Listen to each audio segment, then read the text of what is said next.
Bonjour et bienvenue au podcast Viens t'inspirer, animé par les membres du club entrepreneuriat de Sainte-Foy. Nous sommes une quinzaine d'étudiants très motivés et nous accueillons différents entrepreneurs pour nous raconter leur parcours inspirant. Bonne écoute! Vous écoutez le podcast Viens t'inspirer. Je suis Marie-Philippe Benoît, présidente du club entrepreneuriat de Sainte-Foy et notre but est d'allumer la flamme entrepreneuriale chez les étudiants. Je suis Amna Grasik, vice-présidente aux ressources humaines au Club entrepreneuriat de Sainte-Foy. Aujourd'hui, on accueille Ophélia Nagar, présidente et fondatrice de Men's Club et de Case for You. Bienvenue Ophélia à notre podcast. On est vraiment contente de t'avoir aujourd'hui. Vas-y, présente-toi, on te laisse, la scène est à toi. Salut les filles, merci beaucoup pour l'invitation. Je me sens très choyée pour ça. Pourquoi pas encourager la relève? Donc, je vais commencer par me présenter. Je m'appelle Ophélia Nagar. En fait, je suis propriétaire des succursales Men's Club et de la compagnie de produits Men's Club, ainsi que Case for You qui vient tout juste depuis cet été faire son envol. Donc, c'est ça, moi, ça va faire 6 ans que je suis dans le milieu de l'entrepreneuriat. J'ai commencé par faire un cours en coiffure, mais j'ai toujours voulu quand même avoir mon salon. Et puis, le jour où c'est arrivé, en fait, j'ai voulu avoir un barbershop pour hommes où les hommes pouvaient prendre soin de eux par l'entremise de soins pour la barbe, que ce soit des services pour le visage, pour la barbe ou capillaires. Donc, on peut faire même des massages capillaires, des traitements contre la chute de cheveux. Donc, je voulais vraiment avoir un endroit cosy pour les hommes qui pouvaient se rassembler, on parle avant le COVID, se rassembler avec leurs collègues pour vivre un moment de qualité, pas simplement avoir une coupe de cheveux. À ce moment-là, je trouvais que les hommes étaient très négligés dans le milieu de la coiffure. Donc, c'est la raison pour laquelle j'ai voulu vraiment développer ce créneau-là. Ensuite, pendant ce temps-là, j'ai fait des formations et des congrès de coiffure pour des distributeurs. Donc, on pouvait me voir performer sur scène en train de parler de des nouvelles tendances de l'année actuelle à ce moment-là. Aussi des techniques de coupe qu'on pouvait voir. Et j'ai eu un grand succès parce que justement, dans le milieu de la coiffure, comme je disais plus tôt, c'était très négligé ce créneau-là. Donc, d'avoir quelqu'un sur scène qui donnait des formations, qui donnait aussi des shows de coiffure à ce sujet-là, ben, j'ai eu un public qui était grandement intéressé. Et donc, j'ai fait plusieurs années de formation à travers la province de Québec pour ces distributeurs-là. Et par la suite, je me suis dit, mais pourquoi pas avoir ma propre gamme de produits et pouvoir intégrer mon équipe avec moi. Donc, à place de travailler pour une autre compagnie sur scène avec des collègues que j'adorais, mais qui n'étaient pas nécessairement mon équipe, je voulais avoir ma gamme de produits Men's Club et que sur scène, ce soit écrit Men's Club avec l'équipe Men's Club avec laquelle je travaille à tous les jours. Et ça me permettait aussi d'avoir des bons avantages pour mes employés, les motiver à rester davantage dans l'entreprise. Et par la suite, ben, c'est ça, en fait, Case for You, c'est vraiment arrivé out of nowhere. J'en ai déjà parlé souvent. Pendant nos 3 semaines d'exclus, Carl et moi, on a vu un produit qui était quand même similaire chez une touriste. On n'avait pas le droit de parler à personne, donc on l'a vraiment vu de loin. Puis on s'est mis à avoir plusieurs idées par rapport à ça. Et quand on est sorti des maisons, ben, on s'est dit ben, pourquoi pas mettre en place cette idée géniale-là. Et même si on n'a pas resté ensemble, on s'était dit qu'on allait le faire. Par contre, on a pris des chemins différents, puis je me suis rendu compte que je mettais beaucoup, beaucoup, beaucoup trop de temps là-dedans. Et je me suis dit, ben, je ne peux pas continuer à travailler 100% du temps dans un projet alors qu'on voulait être 50-50. Donc, j'en ai parlé, puis on a décidé de faire des chemins différents. Donc, j'ai sorti la compagnie Case for You cet été, puis là, ça va super bien. Donc, sur notre site Internet, on peut y retrouver autant les produits Men's Club, des produits coup de cœur que j'ai introduits pendant le premier confinement parce que j'avais une clientèle de femmes sur mon Instagram qui me demandaient des produits pendant le COVID, pendant que les salons étaient fermés. Fait que finalement, ben, j'ai comme développé ma boutique en ligne où ils retrouvent les Case for You, les produits Men's Club et les produits pour femmes. C'est tellement intéressant. Ton parcours est parsemé. Je pense que tu es une personne qui est très créative. Vraiment. Puis, je trouve ça. J'ai plein de questions vraiment intéressantes à te poser que je vais garder pour tantôt. Mais merci de t'être présentée. Si tu es à l'aise, on passera à la section des questions en rafale parce qu'on aimerait en apprendre davantage sur toi, puis pour les auditeurs qui nous écoutent. Alors, on a préparé une activité brise-glace et tu dois répondre en seulement quelques mots aux questions qu'on va te poser. Est-ce que ça te va? Ça me va. Quelques mots, j'ai bien la difficulté, là. Je suis une personne qui parle beaucoup, mais on va faire l'exercice. Vas-y, là, sens-toi à l'aise. Si tu dis quelques phrases là, à chaque question, il n'y a pas de stress, ça nous va aussi. OK, parfait. Alors, la première. Quelle couleur te représente le mieux? Je dirais bleu parce que c'est la couleur du branding Men's Club que je travaille avec depuis 6 ans. Nomme-nous une chose qui est sur ta bucket list. À faire dans ta vie. Là. Ouais. J'aimerais vraiment aller en Thaïlande, Philippines, voyage par sac d'au moins 1 mois. Puis travailler de mon ordi pendant 1 mois à ce moment-là. Tellement une bonne idée. Bien, justement, c'est drôle. Prochaine question. Si tu pouvais voyager n'importe où dans le monde, avec une baguette magique, là, je te donne la baguette magique, puis tu peux te téléporter. C'est où que tu irais maintenant? Je pense vraiment Philippines. On se demandait quel était ton métier de rêve quand tu étais plus petite. Moi, c'est drôle parce que autant que j'étais pas bonne à l'école, autant que je voulais faire tous les métiers du monde parce que je trouvais que dans chaque métier, il y avait des parties qui m'intéressaient vraiment. Fait que moi, j'étais pas du tout délinquante, mais j'avais un déficit d'attention. Puis, je me ramassais souvent au local de l'intervenante en délinquance. C'est pas parce que j'étais délinquante du côté, mais ça veut dire que j'allais la voir souvent, puis je trouvais qu'elle avait un beau métier d'aider les jeunes en difficulté à ce moment-là. Donc, moi, j'allais dans une école qui avait quand même beaucoup de personnes avec des problèmes familiaux, des choses comme ça. Puis, je me voyais les aider. Fait que c'est spécial, c'est pas du tout en entrepreneuriat, mais après ça, ben, ça s'est développé. J'ai voulu tout faire, en fait. Fun! Pour vrai, là. Mais mettons que tu avais un autre métier à faire, là, que la coiffure, je sais pas, c'est un autre métier complètement, ça serait quoi? Ben, je dirais, mettons, une directrice du marketing, exemple que si j'avais une équipe qui travaillerait pour moi, qu'on travaillerait sur une publicité, ben moi, je suis bonne pour développer l'idée principale, mais pas la mettre sur papier, puis ensuite approuver. Donc, je dirais peut-être être pour une firme, un magazine ou une compagnie super connue, puis là, je serais la directrice du marketing. Oh! Hell yeah! Est-ce que tu veux nous nommer une chose qui te passionne? Qui me passionne, oh mon Dieu, j'ai tellement beaucoup de choses. Ben, je dirais mon travail, parce que dans mon travail, ça me passionne beaucoup parce que en premier lieu, c'était la passion dans le milieu de la coiffure. Je faisais du stage, je faisais des shootings photos. Donc, c'est vraiment le côté de la mode. Donc, ça, c'est ma passion numéro 1, donc la mode. Ensuite, j'ai commencé à avoir mon entreprise. Donc là, j'ai commencé à être super passionnée par l'entrepreneuriat.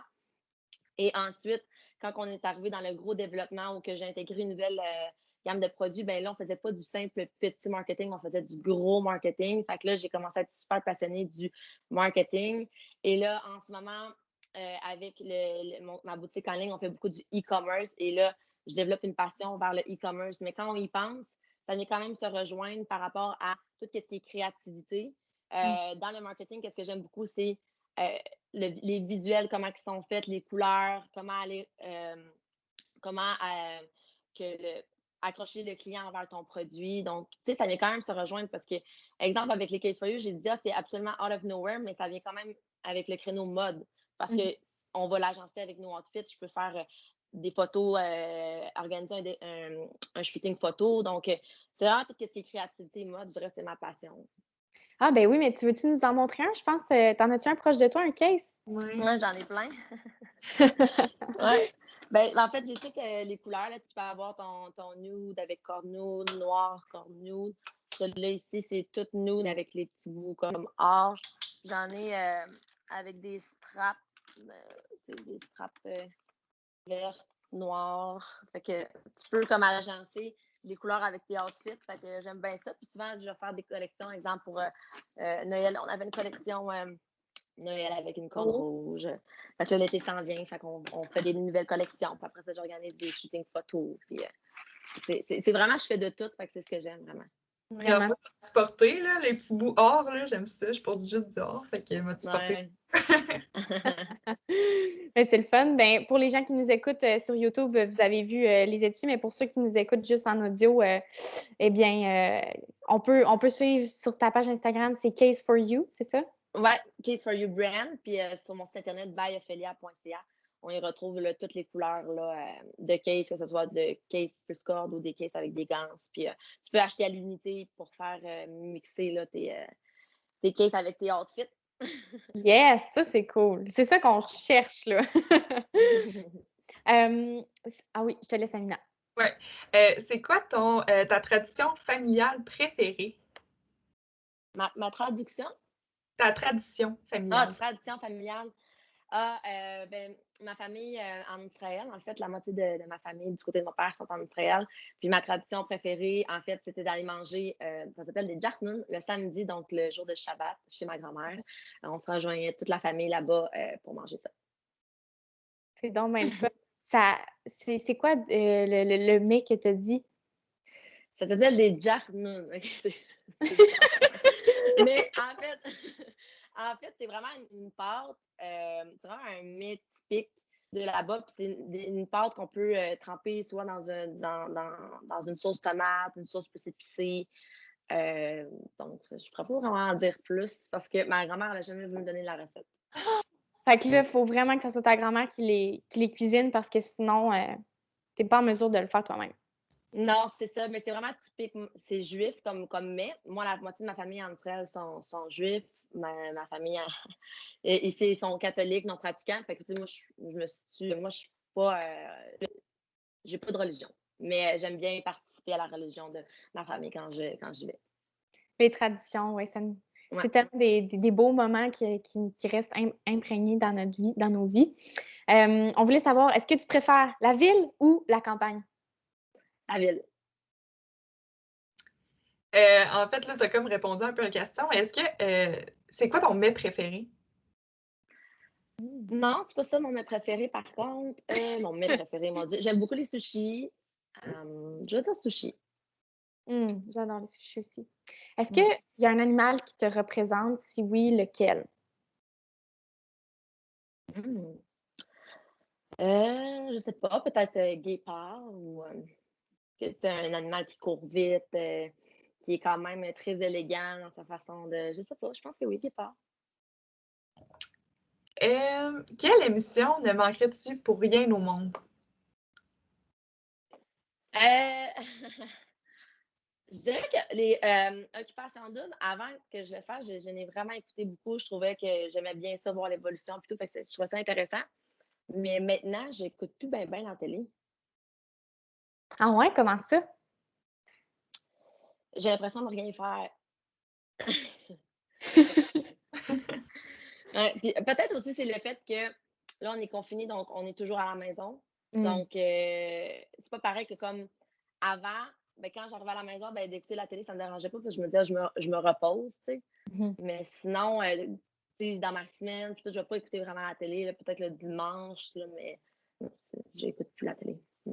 Ouais, ben moi, je suis un petit peu comme toi. On dirait que je m'assois pour, tu sais, on est sur l'ordi toute la journée, je m'assois, puis là, je suis comme, ah, tu sais, je suis comme tannée là, d'être devant un écran, fait que je vais faire autre chose à la place. Je vais lire. Ouais, c'est ça. Ah, justement, est-ce qu'il y a un livre en particulier que tu lis ou que tu aimes vraiment? Ouais, j'ai vraiment aimé, c'est La semaine de 4 heures.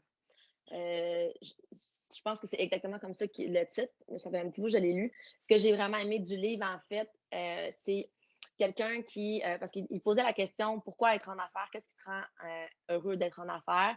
Puis, selon le livre, c'était la liberté aussi. Donc, oui, la liberté financière, mais aussi d'être capable de dire, ben moi, si j'ai envie de prendre des vacances là, je peux. Et c'est cette certaine liberté. Mais pour avoir cette certaine liberté-là, ben c'est sûr qu'en entrepreneuriat, au départ, on a beaucoup de tâches à faire. Fait que c'est un peu l'art de déléguer, puis de monter une équipe solide qui est capable de faire plusieurs tâches qui te permet d'avoir une certaine liberté dans le futur. Tellement. C'est quoi le meilleur conseil que tu aies reçu?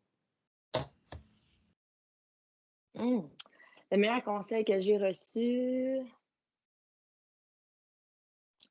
je pense que c'est de déléguer, justement. C'était un conseil aussi que j'ai reçu. J'aime ça être en contrôle de mes affaires. Fait qu'au début, j'avais peut-être la difficulté, je voulais tout faire. Puis d'ailleurs, c'est encore mon problème en ce moment. Puis j'ai beaucoup de monde dans mon équipe. J'essaie de toujours tout faire. Puis il faut vraiment que j'apprenne à mieux déléguer puis faire confiance à mon équipe à 100%. Je pense que c'est un apprentissage de tous les jours. Mm. Comment tes amis te décriraient? Je dirais généreuse, très fonceuse. Quand j'ai une idée en tête, il n'y a rien qui va m'arrêter. Tout ce que j'ai dit depuis, parce que mes amis, on est amis depuis l'enfance. Tout ce que j'ai dit que j'allais faire, je l'ai fait. Puis à chaque fois que je dis quelque chose, je le fais. Fait que ça, je pense qu'ils sont très impressionnés de ce côté-là de moi. Sinon, je pense que je suis amusante. Comique. Comique.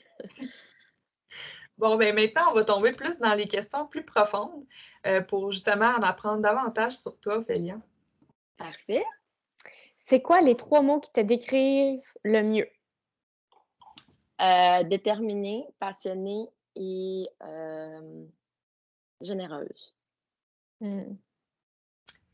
Qui t'inspire le plus et pourquoi? Ben, j'ai beaucoup de gens qui m'inspirent énormément dans différentes sphères. Fait que j'ai de la difficulté à dire une personne. J'aime beaucoup suivre des personnes qui ont commencé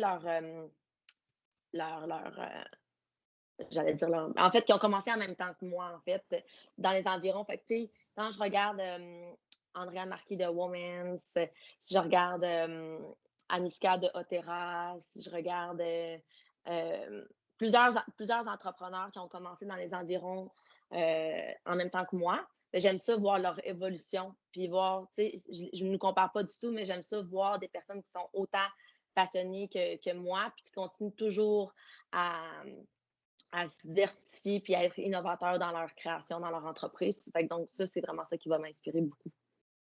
Tellement. Puis, ça a été quoi pour toi les plus grands défis au niveau professionnel dans ton parcours? J'ai eu beaucoup de gros défis. Première chose, c'est que moi, j'avais pas d'argent pour ouvrir mes entreprises. Donc, j'ai fait affaire avec Futurpreneur, donc un prêt. Donc, vu que je n'avais pas d'actifs, les banques ne voulaient pas nécessairement me prêter de l'argent sans avoir une garantie. Tandis que Futurpreneur, quand on faisait la demande avec BDC, c'est pour les jeunes entrepreneurs. Donc là, ils vont vraiment se fier à la viabilité de ton plan d'affaires. Donc, j'ai dû rédiger un plan d'affaires et faire mes preuves comme de quoi ça allait fonctionner pour avoir mon prêt. Donc, finalement, je l'ai eu. Mais ça a été quand même un bon défi, moi qui n'avais pas été à l'université, comment faire un plan d'affaires. Donc, j'ai vraiment appris là, avec un plan, puis ça a été vraiment être autodidacte que j'ai fait mon plan d'affaires. Ben oui, mais ça a été quoi justement tes études? Tu viens de dire que tu n'as pas été à l'université, donc tu as fait le DEP en coiffure, j'imagine? Oui, moi, j'ai seulement fait le DEP en coiffure. Oui, c'est fou Je comment. dirais que. Ouais, Vas-y. Je dirais que tout ce que j'ai appris, je l'ai appris sur Internet, sur le web, dans le fond. Fait que, mettons, ressources entreprises, je l'ai trouvé sur Internet, je les ai rencontrés, ils m'ont donné les ressources nécessaires. Mais absolument tout ce que vous voulez apprendre, tu peux l'avoir sur le web. Puis là, encore plus avec le COVID.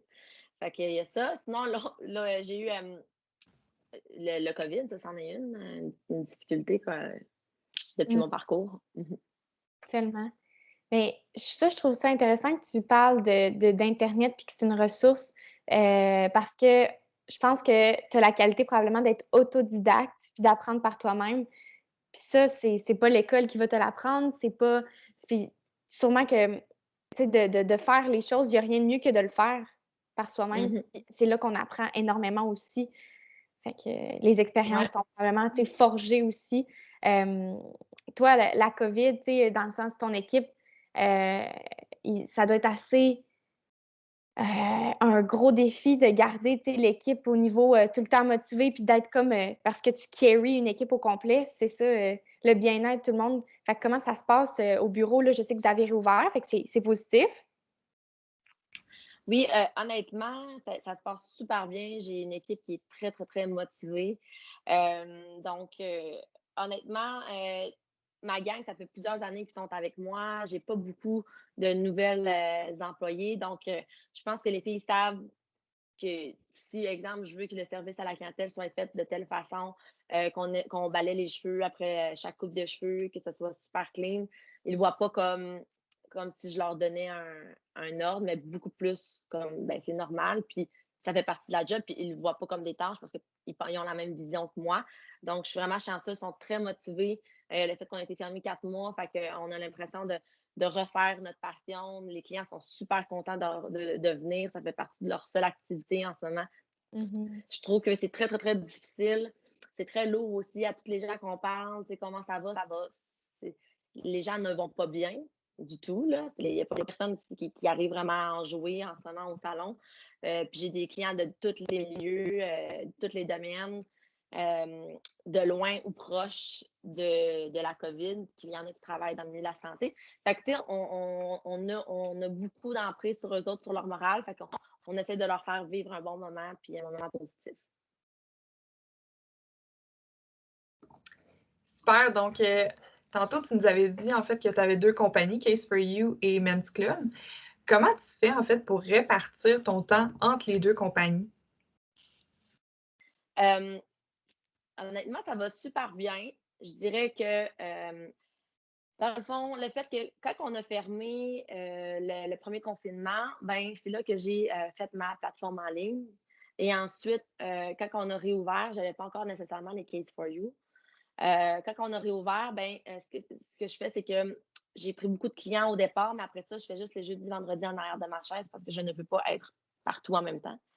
Fait que ça me permet de tout le reste de la semaine faire du télétravail. Donc, c'est là que je vais travailler dans le développement de Case for You. Je vais avoir une personne qui s'occupe du marketing, qui est en charge du marketing, qui étudie d'ailleurs en entrepreneuriat à Sainte-Foy, en gestion de commerce. Ouais. Donc, elle va m'aider là-dessus. Donc, j'ai quand même, c'est ça, j'ai des personnes clés dans mon équipe. Mais par la suite, ben, c'est ça, on a refermé là, en fait, le dernier mois. Et là, j'ai travaillé juste dans mon commerce en ligne. Et quand j'ai réouvert les succursales, j'ai fait du temps plein derrière ma chaise parce que je me disais, bon, il faut que je rattrape le temps perdu. Et c'est là que j'ai clairement vu que ça faisait un problème, que je n'y arrivais pas. Je ne peux pas être derrière ma chaise à faire de la clientèle, en plus de gérer du staff, en plus de gérer un commerce en ligne, en plus d'être présente sur les réseaux sociaux en tant qu'influenceur. Ça faisait beaucoup trop pour moi. Puis moi, je déteste donner de pas donner mon 100%, de donner du 10% là, 10% là, 10% là. Je veux donner de mon 100% partout. Donc, la meilleure façon étant de vraiment bien déléguer. Donc, on a refait des meetings staff au niveau de l'équipe pour qu'il y ait une gérante de chaque succursale. On a une directrice qui s'occupe des 2 succursales aussi. Puis on a, comme j'ai dit, une personne qui s'occupe du marketing. Fait qu'avec ces équipes-là, ben, ça fait en sorte que je suis capable de déléguer des tâches puis de ne pas être partout en même temps. Là. Puis, est-ce que ça a été difficile de réduire tes heures au salon, dans le fond, pour ton autre compagnie? Non, pas tant que ça, parce que ça fait plusieurs années que je prépare ma clientèle à ça. Le fait que je suis partie 3 mois à Occupation Double, j'ai délégué toute ma clientèle.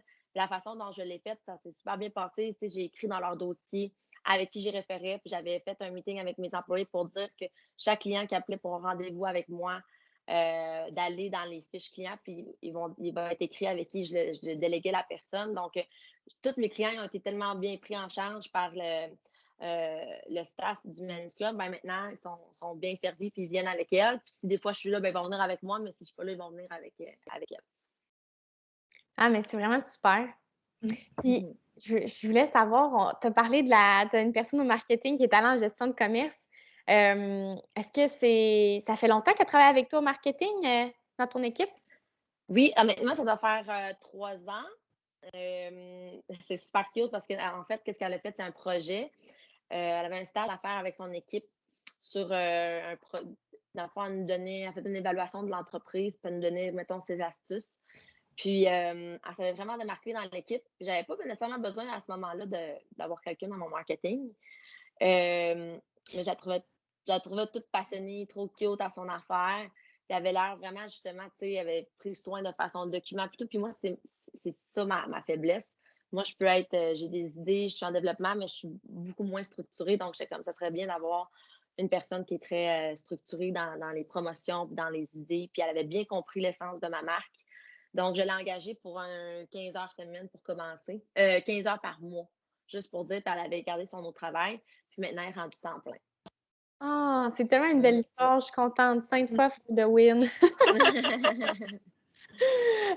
Moi, j'étais curieuse aussi de savoir, c'est quoi qui t'a donné envie de te lancer en affaires? Est-ce que tu as des gens dans ta famille qui sont entrepreneurs? Est-ce que ça t'a tout le temps, ça a tout le temps été ancré en toi? Oui, je veux être entrepreneur. Tu sais, qu'est-ce qui t'a poussé, mené vers là? Oui, honnêtement, ma mère était en entrepreneuriat. Ben, en fait, ma mère était designer de mode. Ça s'appelait Mikoana. Donc, Mikoana, qui est une compagnie. Ben là, elle s'est fermée, malheureusement. Ils ont fermé leurs portes. Mais Mikoana, c'était une entreprise de vêtements faits avec des tissus recyclés. Donc, ça, il y a, mettons, 15 ans, là, on n'en voyait pas des entreprises qui faisaient des vêtements avec des tissus recyclés. Donc, elle a eu un grand succès. Elle a commencé quand j'avais 5 ans dans le sous-sol. C'est elle-même qui faisait le linge. Puis ensuite, elle a grossi. Puis on était rendu vraiment, c'était très, très, très gros. Elle a vendu. Donc, oui, j'ai été avec ma mère. Ma mère, c'est une artiste 150 fois plus que moi. Fait que, tu sais, c'est comme, elle n'a pas le côté vraiment entrepreneuriat. Puis c'est cette faiblesse-là qu'elle, c'est la raison pour laquelle elle a décidé de vendre parce que elle, ça ne l'intéressait pas d'être finalement faire juste de l'entrepreneuriat. Elle voulait juste faire de la création. Dans le fond, elle est designer de mode. Fait que c'est ça, je suis née quand même là-dedans dans le domaine de la mode puis le milieu de l'entrepreneuriat, mais je dirais que je l'avais vraiment en moi depuis petite. J'ai toujours voulu avoir mes affaires. Quand j'étais petite, je répétais tout le temps moi seule, c'est moi qui devais faire mes affaires. Je voulais avoir mon entreprise, gérer mes affaires. Fait que c'est toujours ça eu en moi.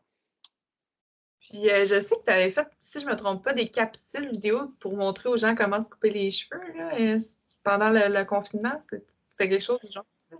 Ouais, dans le fond, ce que j'avais fait, en fait, c'est que j'avais, avec des lives, dans le fond, là. J'en ai fait quelques-uns, mais c'est parce qu'à un moment donné, je trouvais que je perdais un peu le contrôle du sens qu'on prenait rendez-vous. La personne, elle avait ses équipements, puis elle coupait les cheveux de son conjoint en live avec moi, puis moi, je lui donnais les trucs. Mais, tu sais, c'est parce que c'est épouvantable, là. La fille était littéralement en train de gâcher les cheveux de son chum devant ma face, puis j'étais comme, non, non, je ne peux pas. Fait que j'en ai fait un peu, mais j'ai arrêté, là. J'ai pas fait ça longtemps. Moi, Ah oui, je serais tellement horrible pour couper les cheveux de quelqu'un. Moi, on peut pas me confier cette tâche-là. Je pense que tu fais vraiment bien de donner ton argent à un coiffeur, une coiffeuse qui va être capable de bien te prendre en main, mais moi, de couper les cheveux. Non, moi, c'est les autres qui ne me faisaient pas confiance. Tu sais. Moi, je me faisais confiance, mais les autres, non. Là, c'est drôle parce qu'après, quand les salons ils ont ouvert leurs portes, j'avais des gens des filles qui m'écrivaient encore: Ah, tu fais-tu encore les cours? Puis tout, j'étais comme, ben non, tu sais. C'était en attendant le fait que les salons étaient fermés. Mais moi, je veux quand même encourager le milieu de la coiffure, puis les salons sont ouverts. Donc, je t'invite pas nécessairement à envoyer ton copain chez moi, mais dans un salon pour encourager l'économie locale, puis les salons qui sont ouverts maintenant. Oui, ben moi, j'aurais dit. J'invite en fait vraiment beaucoup ton copain à venir au Men's Club. J'étais aussi curieuse de parler, tu nous as dit que ta mère était très créative, puis toi, tu sais, juste en ayant Case for You et avec Men's Club, ça reste qu'il faut tout le temps innover dans ton domaine. Puis ma question, c'est comment tu fais pour te ressourcer? Est-ce que tu vas à des formations, des congrès, des trucs en coiffure? C'est où que tu puises ton inspiration pour tout le temps être innovatrice constamment dans ton domaine? Oui, c'est une très bonne question. Quand je donnais des formations justement sur la scène à Québec, ben, c'est moi qui donnais les nouvelles tendances. Donc, il fallait que je fasse des recherches. Fait que, oui, j'ai fait beaucoup de recherches sur Internet encore une fois, mais je suis allée dans des congrès à Londres, à Miami, Orlando, New York. Je suis allée dans plusieurs congrès à travers le monde. Fait que ça m'amenait toujours quand même beaucoup d'inspiration. Mais encore une fois, sur le web, on y retrouve tout. C'est vraiment, vraiment simple. Exemple, je veux sortir une nouvelle collection mettons, de Case for You ou je vais regarder sur Internet les couleurs les plus en vogue dans l'année 2020-2021. Après ça, on peut voir toutes les fashion shows. En fait, la mode, tout, je pense, vient des plus gros, de la haute couture, dans le fond, des défilés de mode qui sont 2 ans d'avance. Donc, eux, un coup qui font leur défilé de mode, ben, on va y voir toutes les matières, les textiles, les tissus.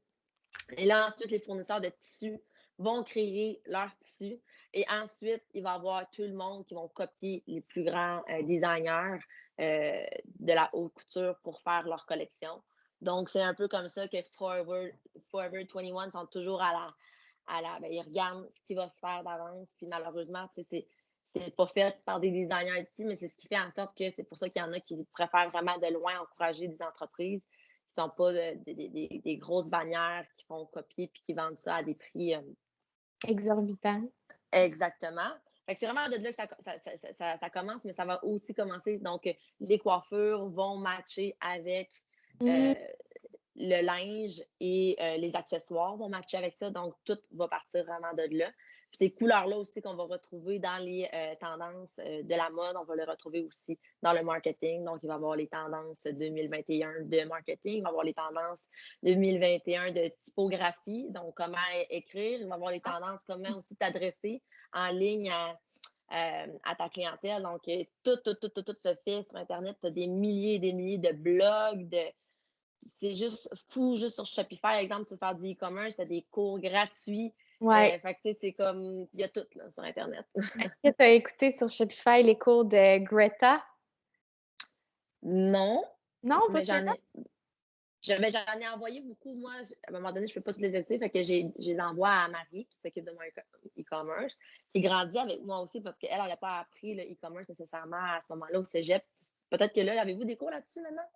Hey, on est rendu avec un cours de e-marketing. Fait que OK. Mais par contre, je pense que Shopify, c'est vraiment une belle ressource pour faire des formations parce que moi, je travaille aussi en marketing. Puis, je me forme aussi, tu sais, sur Shopify. J'écoute les cours de Greta. Je trouve qu'il y a tellement de choses à apprendre. Elle, c'est une entrepreneure qui a comme elle est australienne là, d'origine. Puis, elle a Drop Bottle, une compagnie de gourdes d'eau. Puis, elle fait des millions de dollars avec une compagnie de bouteilles d'eau. Puis, c'est un même produit, là. C'est capoté. Fait que, Ah ouais, hein?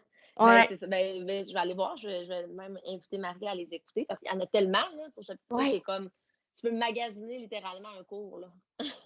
C'est gratuit quand tu t'es abonné à Shopify? Ouais. Mm. Ouais, ben, même chose, là, vu que j'ai plusieurs comptes, mettons, en ligne, ben, je vais avoir des cours gratuits sur Facebook, puis ouais, des trucs comme ça. Fait que c'est bien intéressant. Totalement. On se demandait, c'est quoi ton meilleur souvenir au Men's Club? Ouais. Bonne question. Je dirais que j'aime beaucoup, à chaque année, sans COVID, on fait un événement d'anniversaire, puis cet événement-là, il est super important, j'en ai jamais skippé un. Donc, à chaque année, on fait un anniversaire et chaque fille va inviter de sa clientèle. Moi, j'invite de la clientèle et on a un DJ, c'est bar open, on fait venir sushi, petite bouchée, on avait même un chansonnier qui est déjà venu. Fait que c'est vraiment une soirée où on fait qu'on fait la fête, mais avec notre clientèle et avec nos collègues, puis c'est tout le temps vraiment super mémorable. J'en doute pas. Puis est-ce que tu as fait ça virtuellement cette année? Non. Non? OK. Non. Non. Non, en fait, c'est le 5e anniversaire. Puis moi, tu sais, avant que la COVID arrive, j'arrêtais pas de dire justement, mettons, avec ma gang d'OD, cette année, ça va être le 5e anniversaire, ça va être incroyable le party. On va faire un party VIP. Puis là, je mettais là, les standards de même. Puis j'étais comme, ça va être big, big, big. Fait que, tu sais, c'est sûr et certain que je remplaçais pas ça pour un virtuel. Je me suis dit, gars, je vais attendre que la vague passe. Puis quand on va pouvoir, on le fera, mais plus tard. C'est ça, tu vas le faire peut-être en formule même comme ça va être VIP, mais là, tu vas y mettre la totale. Là. Ah ouais, ça va être la totale. Ça va falloir des billets VIP parce que je peux pas ouvrir ça au grand public parce que sinon, il va y avoir trop de monde. Ça va être un penasse un peu, mais de Men's Club, ça fonctionne pas. On se demandait aussi, on le sait que tu as un parcours qui est rempli d'aventures constamment. Puis, c'est quoi, toi, Ophélia, qui te rend la plus fière dans ton parcours, autant au niveau professionnel que personnel? Moi, c'est clairement et de loin le sentiment d'accomplissement. Puis c'est ça qui me lead à tous les jours, en fait. J'ai constamment besoin d'accomplir quelque chose. Puis, quand je me fixe des objectifs, je ne vais pas les accomplir à tous les jours. Je ne fais pas des accomplissements à tous les jours, ça c'est faux de penser ça, il faut être patient. Mais quand tu travailles sur quelque chose, ça peut prendre des mois avant de réussir à l'accomplir. Mais quand tu l'accomplis, ce sentiment-là d'être fier, c'est incroyable. Autant que de voir mon équipe accomplir des choses avec moi, ça va me rendre tout autant heureuse. Parce que c'est comme dans ma tête, je me dis, j'ai réussi à leur déléguer cette tâche X-là, ils ont réussi à l'accomplir. Ben, je me dis, ben, j'ai fait ma job de bien guider cette personne-là à faire ses accomplissements. Vraiment, je suis d'accord avec toi. Puis je pense que de déléguer, là, on en a parlé tantôt, mais moi, en tant que présidente au club, c'est ça le défi aussi de tous les jours, c'est quand on a des rencontres, ben là, chaque comité doit avancer, puis ça fait en sorte que faut être capable de déléguer parce qu'on ne peut pas tout faire. Puis en même temps, quand on s'entoure des meilleures personnes autour de nous, des fois, ils vont nous impressionner de la manière qu'ils vont être capables de réaliser la tâche en tant que telle. Tellement vrai, je suis vraiment d'accord. Moi, je me pose aussi la question, j'en ai plein de questions. C'est bien parfait. Comment c'est d'être une entrepreneure féminine qui œuvre dans un secteur d'activité masculin, comme les barbershops? Comment c'est d'être une entrepreneure féminine dans un domaine masculin? Oui. C'est une très bonne question. Ça a été très difficile. Heureusement, maintenant, en 2021, je pense je me considère plus entrepreneur féminine, puis que c'est vraiment spécial. C'est moins un sujet tabou. Il y en a plus, puis j'adore voir ça, puis je me sens moins comme, OK, c'est une femme entrepreneur. Mais il y a 6 ans, surtout dans les barbershops, c'était des hommes qui coiffaient les hommes. Donc, quand j'ai ouvert de faire mes preuves auprès de la clientèle, faire mes preuves dans ce milieu-là. Dans le fond, les barbers ils disaient, ben non, tu as les coiffeuses, puis tu as les barbers. Les barbers, c'est pour hommes, puis les coiffeuses, c'est pour les femmes. Puis justement, malheureusement, il y a eu beaucoup trop de coiffeuses qui ont négligé la coiffure masculine, qui a fait en sorte qu'il y avait une certaine réputation de ces coiffeuses-là. Puis moi, je voulais briser ça, puis je voulais dire, non, on peut être des femmes, on peut se former en tant que barbière et on peut se former en tant que coiffeuse et mixer les deux ensemble va faire en sorte qu'on va être les meilleurs, tu sais. Mm-hmm. C'est pas une question de sexe, que tu es un garçon ou une femme, c'est une question de ton apprentissage. Donc, ça a été un gros défi pour nous, le salon de coiffure, de se démarquer en tant que barbière dans un milieu de barbier. Fait que même quand on y fait les formations, ben, il faut encore se démarquer à ce côté-là. Je pense qu'on a réussi à faire notre réputation, donc on a passé ce préjugé-là.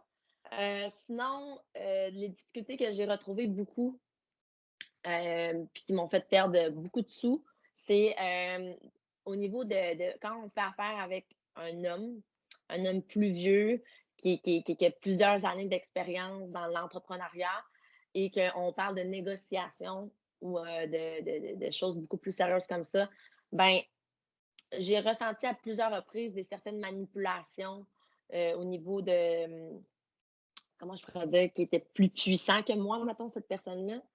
Mm-hmm. Là, je dis cette personne-là, mais c'est arrivé à plusieurs reprises. Mais, fait que, tu sais, c'est de réussir à devenir peut-être, c'est plate, parce que moi, je me suis toujours dit, je ne veux pas être requin dans l'entrepreneuriat. Ouais. Je suis une femme beaucoup trop douce, je crois, dans mes débuts. C'est ce qui a fait en sorte que j'ai malheureusement perdu beaucoup de sous dans plusieurs dossiers. Ils ont peut-être profité de ma vulnérabilité et de ma douceur, dans le fond. Mm-hmm. Fait que, d'ailleurs, Mme Henkel, parce que j'ai fait dans le Dragon, elle m'avait donné ce truc-là, puis elle m'avait rentré dedans pour me dire, là, il va falloir que tu sois plus une tête forte, puis d'être plus requin. Ça m'a pas dit ça dans ces mots-là, mais pour faire un résumé, c'est ça. Fait que c'est ça, forger un caractère, puis je pense qu'on l'a vu aussi dans l'émission d'OD que je me suis forgé ce caractère-là aussi. Donc, moi, quand on est en négociation, ça me prend des arguments qui sont clairs et valables. Mm-hmm. Fait que ça ne fonctionne pas parce que je ne sais pas, moi, ça me prend des arguments valables. Tout, okay. Bref, je pense qu'en tant que femme entrepreneur, il faut mettre son pied à terre, avoir un bon pouvoir de négociation, puis ne pas se laisser marcher sur les pieds, même si c'est un homme de pouvoir que ça fait 30 ans qu'il est dans le milieu en face de toi. Il faut savoir sa valeur, en fait. C'est ça que Mhm. je retiens de ce que tu dis.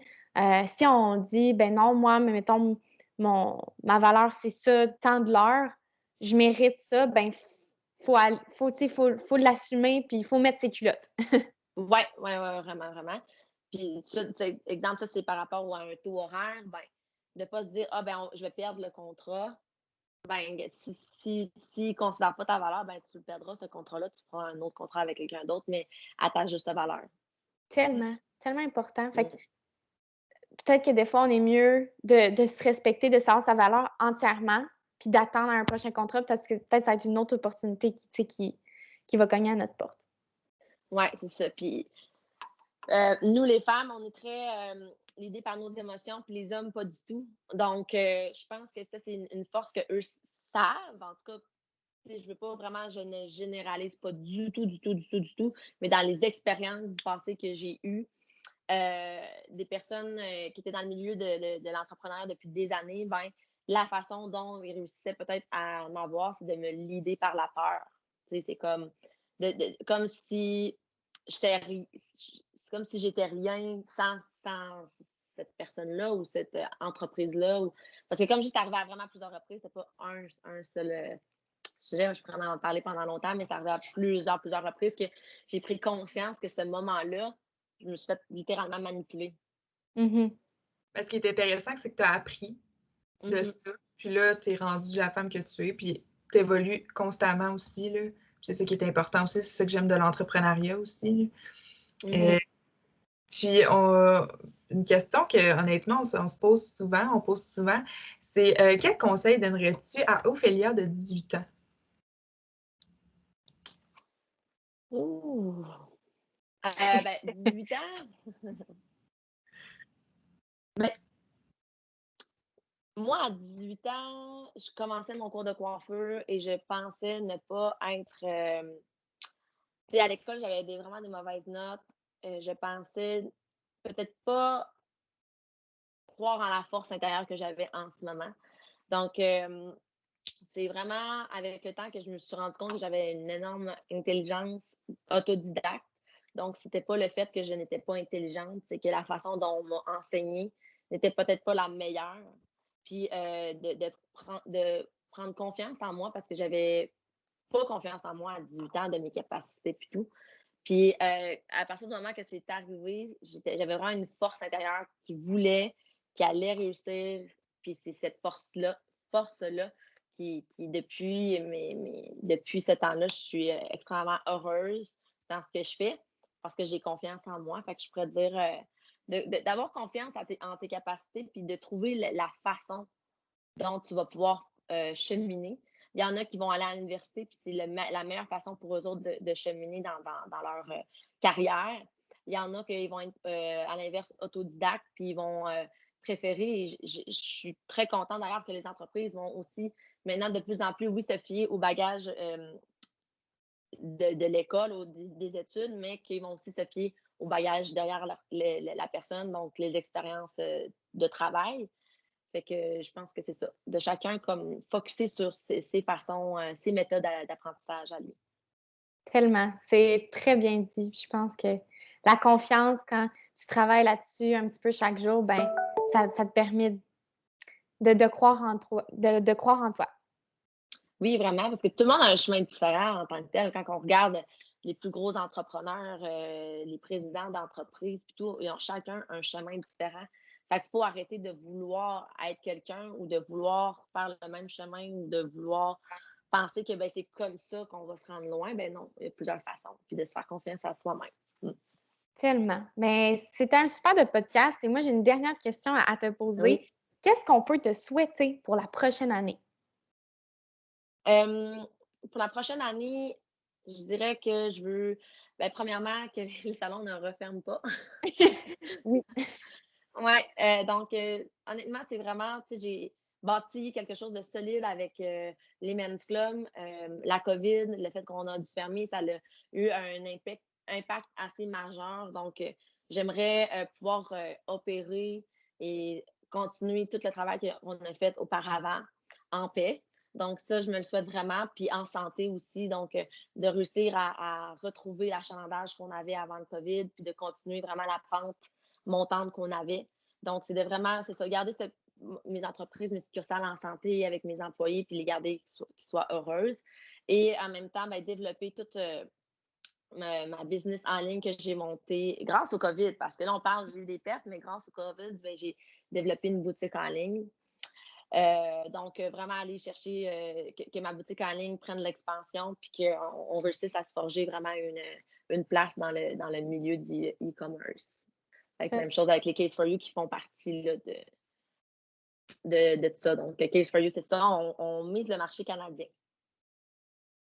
Très avant-gardiste, puis je pense que tu vas avoir beaucoup de succès. En tout cas, je t'en souhaite du succès cette année. On est très, très, très contente que tu aies accepté notre invitation puis que tu sois venue parler de ton parcours entrepreneurial aux auditeurs. Donc, merci pour ton temps. Merci beaucoup à vous, les filles, puis bravo pour votre belle initiative du podcast. Je pense que c'est une très bonne idée. Puis en plus, si je peux partager sur mes différentes plateformes le podcast, ça va me faire un grand plaisir. C'est tellement gentil. Bon, bye bye. Je vous souhaite Bye. une belle journée. Oui, très belle. À la prochaine. Bye bye.